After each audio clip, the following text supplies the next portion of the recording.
So today is March 2, 2024. Weekly profile review na nagdaan na linggo. So ito ang ating Monday range. Nasa 1 hour time frame ako. Ito ang Monday range, high and low ng Monday. So nung Monday, yung tinake out ng Tuesday yung high ng Monday. Monday taken out. So, itong si Tuesday, ang ating naging high of the week. High of the week. Tuesday, nag-create ng high of the week. Pagdating ng Wednesday, si Wednesday, tinake out niya yung Monday range. Monday range taken out by Wednesday. So, parang kung nasa Wednesday ka, isipin mo, ito na yung, dahil may high of the week na, ito na yung pwedeng maging low of the week. So, during Wednesday yan, low of the week. But then, pagdating ng Thursday, tinake out ni Thursday si Wednesday. Ayan. So, ang naging low of the week na is si Thursday. So, coming Friday, ito ang ating day ng kung Friday tayo mag-trade. So, it is safe to assume na si Friday, hindi na niya kukunin yung low ni Thursday. Kasi yan na ang low of the week. Kasi hindi nakasali sa si Friday actually sa sa weekly profile. So, since alam na natin ang low of the week, ito na ang low of the week. Yan na. Hindi na yan matitake out ni Friday. At saka itong high of the week, final na yan. Final na yan. So, kung kahapon, nagtre-trade tayo kahapon, hindi na yan matitake out. So, imamark natin kahapon. Ang ginawa ko, meron akong equal lows dito. Relatively equal lows. Diyan. Relatively equal lows.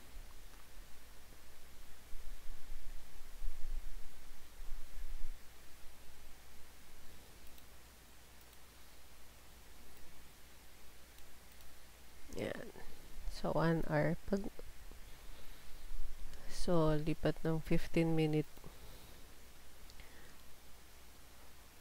Mark the 9 p.m. open. 9 o'clock a.m. p.m. dito sa Pilipinas. Tapos, yan yan.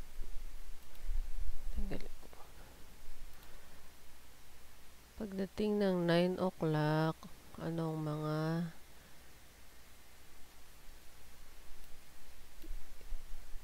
mark natin yung ating midnight open.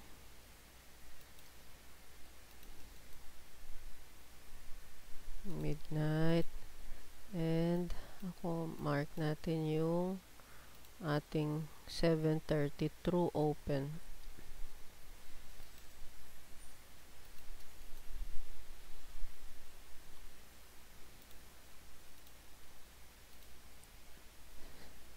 So, pagdating ng 9 o'clock, nakita natin si price sub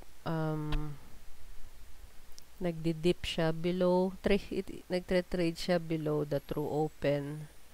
Tapos, nag-dip din siya below the midnight level natin. And then, pagdating ng lampas ng 9 o'clock, nag-turtle soup siya.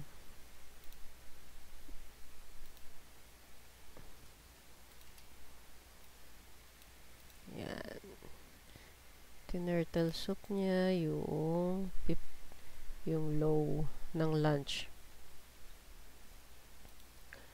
Yan. This is 5:30 ito eh. Lunchtime low. Lunchtime level. So, tinake out niya, swinip niya yung low ng lunch.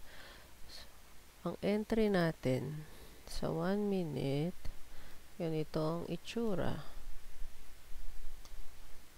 Pagka take out niya dyan, so, sa aggressive, ang aggressive na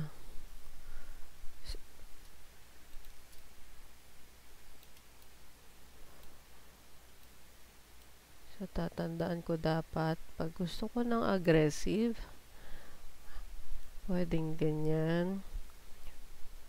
Yung pagkahit nito, yung low na to, dahil alam natin pupunta siya dyan eh. Pagkahit dyan, you can set up ng order. Ito yung Thursday low. Alam natin, hindi na niya mata-take out yan eh. Thursday low. So, dyan na yung ating stop loss. Thursday low. Tapos, mag-ano ka ng order na pag lumampas na siya. Pag bumalik na siya, dito ka mag-order na maglagay ng new order 1:2. So, sa isang candle lang, tapos unboxing. Aggressive. Pero, since alam mong pataas ang price, kunin mo na yung high. Although ito yung midnight, usually naglalaro din ng price dyan sa midnight and dun sa true open. Yan ang pwede. Tapos, pwede rin naman pag gusto mo ng conservative entry, kuha ka ng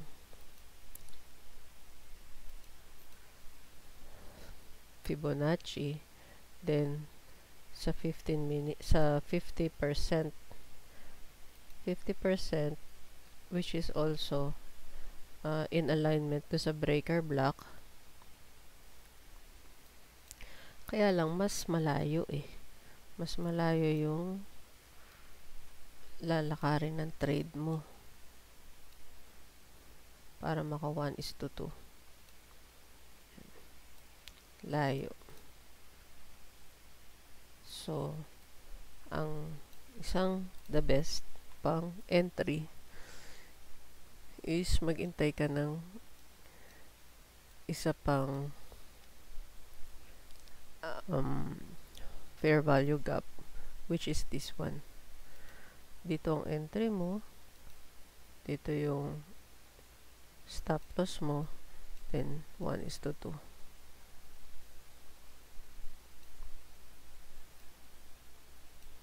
Yan ang conservative but safe entry. So, tatandaan natin yan during Friday session, yung ating mga highs and lows for the week na alam nating hindi na babalikan ni price. So, that's for the week review ng Friday session. So, let's all be 1% better than yesterday. Thank you.